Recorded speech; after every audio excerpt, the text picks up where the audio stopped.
The Frenchman held an auction of the dead man's kit. He had no friends at St Malo or Miquelon, and everything was spread out on the top of the house, from his red knitted cap to the leather belt with the sheath knife at the back. Dan and Harvey were out on 20 fathom water in the Hattie S, and naturally rowed over to join the crowd.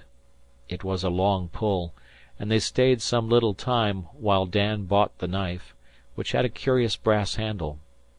When they dropped overside and pushed off into a drizzle of rain and a lop of sea, it occurred to them that they might get into trouble for neglecting the lines.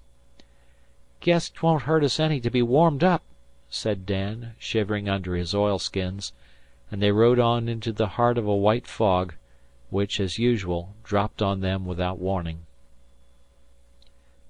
"There's too much blamed tide hereabouts to trust to your instincts," he said. "Heave over the anchor, Harve, and we'll fish a piece till the thing lifts. Bend on your biggest lead. 3 pound ain't any too much in this water. See how she's tightened on her roding already." There was quite a little bubble at the bows, where some irresponsible bank current held the dory full stretch on her rope, but they could not see a boat's length in any direction. Harvey turned up his collar and bunched himself over his reel with the air of a wearied navigator.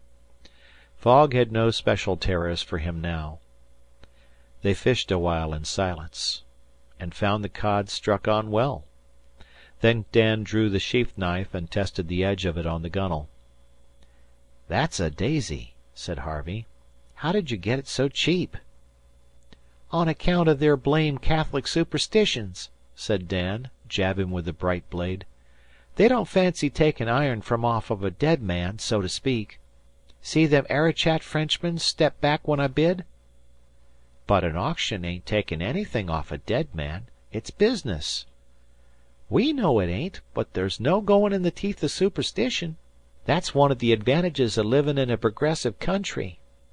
And Dan began whistling: "Oh, Double Thatcher, how are you? Now Eastern Point comes inter view. The girls and boys we soon shall see at anchor off Cape Ann." "Why didn't that Eastport man bid, then? He bought his boots. Ain't Maine progressive?" "Maine? Pshaw! They don't know enough, or they hain't got money enough, to paint their houses in Maine. I've seen 'em.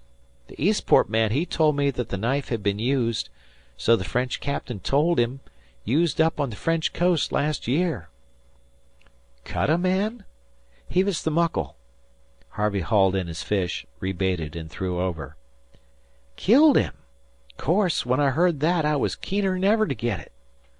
"Christmas! I didn't know it," said Harvey, turning round. "I'll give you $1 for it when I get my wages. Say, I'll give you $2." "Honest? Do you like it as much as all that?" said Dan, flushing. "Well, to tell the truth, I kinder got it for you to give, but I didn't let on till I saw how you'd take it.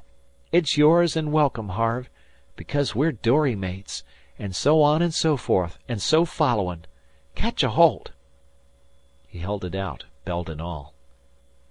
"But look at here, Dan, I don't see—" "Take it. 'Tain't no use to me. I wish you to hev it." The temptation was irresistible. "Dan, you're a white man," said Harvey. "I'll keep it as long as I live."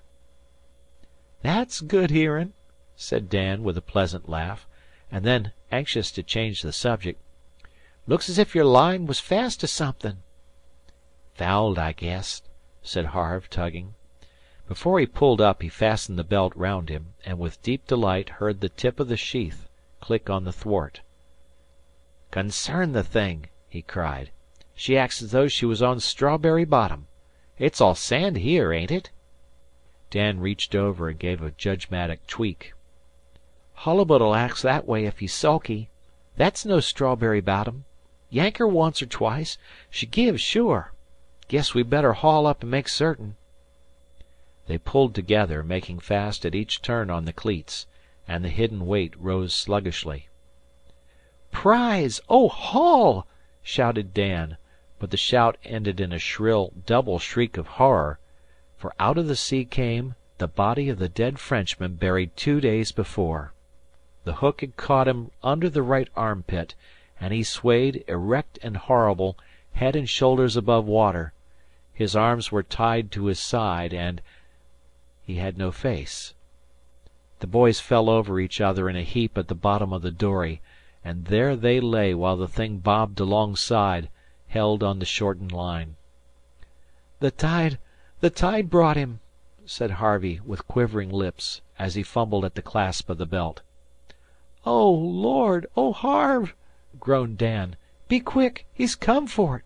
Let him have it! Take it off!" "I don't want it! I don't want it!"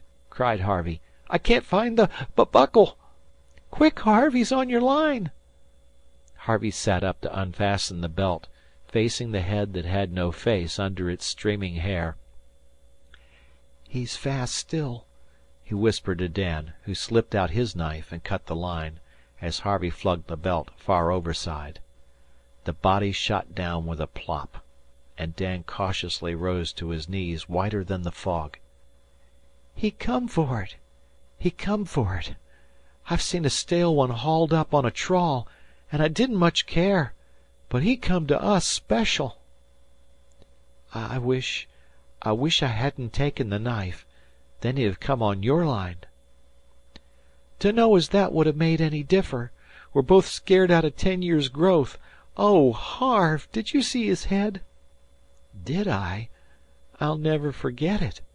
Oh, look at here, Dan. It couldn't have been meant. It was only the tide." "Tide? He come for it, Harve.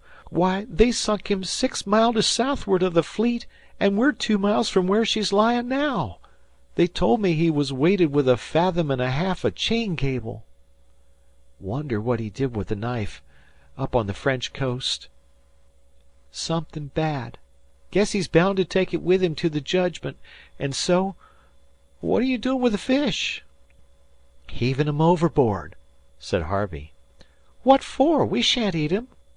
"I don't care. I had to look at his face while I was taking the belt off. You can keep your catch if you like. I've no use for mine." Dan said nothing, but threw his fish over again. "Guess it's best to be on the safe side," he murmured at last. "I'd give a month's pay if this fog'd lift. Things go about in a fog that you don't see in clear weather. Yo-hos and hollerers and such like. I'm sorter relieved he come the way he did, instead o' walkin'. He might ha' walked." "Don't, Dan. We're right on top of him now. Wish I was safe aboard, bein' pounded by Uncle Salters." "They'll be lookin' for us in a little. Gimme the tooter." Dan took the tin dinner horn, but paused before he blew. "Go on," said Harvey. "I don't want to stay here all night."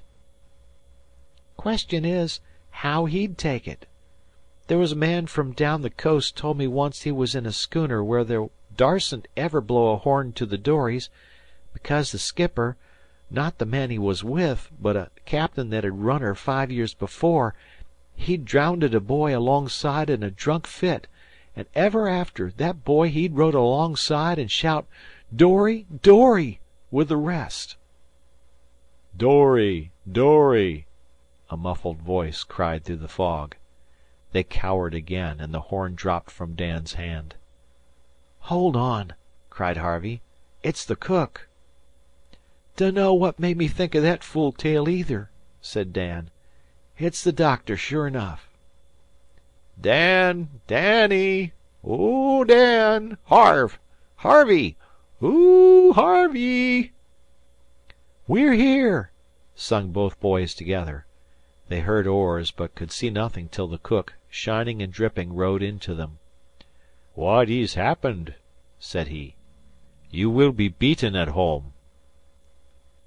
"That's what we want. That's what we're sufferin' for," said Dan. "Anything, homie's good enough for us. We've had kinder depressin' company." As the cook passed them a line, Dan told him the tale. "Yes, he come for his knife," was all he said at the end. Never had the little rocking We're Here looked so deliciously home-like as when the cook, born and bred in fogs, rowed them back to her.